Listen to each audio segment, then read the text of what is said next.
on n'est pas mort, comme le prévoyait Joe Biden. Et Patrice Pelou, je crois, l'urgentiste, qui disait que ceux qui n'étaient pas vaccinés allaient mourir cet hiver ou allaient avoir de graves conséquences. On constate que les autorités, enfin et pas que les autorités, l'ensemble des élus sont toujours dans cette folie sanitaire.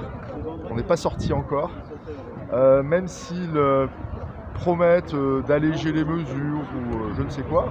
En fait, dans leur programme, c'est plus ou moins vaccination obligatoire, passe vaccinal ou vaccinopholie, c'est-à-dire vraiment pousser les gens par la pédagogie, par le marteau, l'enclume, j'en sais rien, à se faire vacciner. En fait, le marché, c'est vraiment un rendez-vous, enfin c'est le lieu du village en fait, le marché. C'est le lieu du village, c'est-à-dire le lieu où les gens, les citoyens, les habitants se rencontrent. Et donc, on applique cette coutume de parler de ce qui nous touche aux gens, voilà, et on crée du lien social sur la place du marché. Dans un contexte électoral. Oui, parce qu'eux, ils appliquent la coutume, effectivement, ils ont des choses à dire. Alors pour moi, elles sont usées et je dirais obsolètes. Mais malgré tout, on voit bien que c'est le lieu de la rencontre des gens avec ceux qui ont des propositions, enfin c'est un lieu d'échange. Donc on profite aussi de cette coutume-là pour dire ce qui nous touche, ce qui nous tient à cœur. C'est vrai que notre démarche, c'est aussi de leur demander pourquoi ils veulent s'acharner à enlever nos droits fondamentaux. Pour moi, l'objectif c'est plutôt de défendre nos droits et eux, ils s'acharnent à appliquer cette tyrannie sanitaire.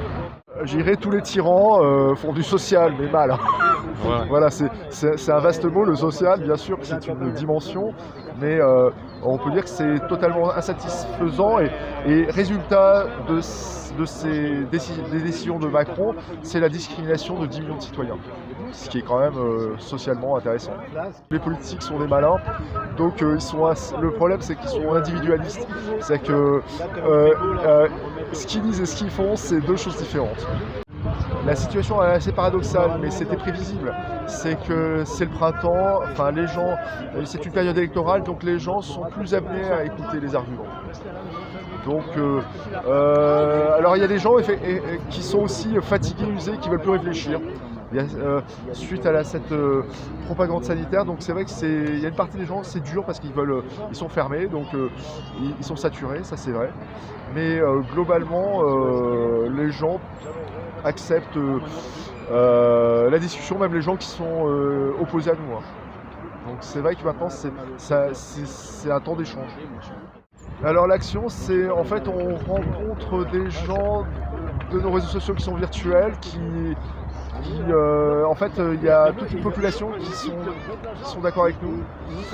C'est des gens délaissés par la crise sanitaire, c'est des gens qui ont des postes importants professionnellement, mais qui sont les seuls qui sont vraiment persécutés parce qu'ils ne sont pas vaccinés.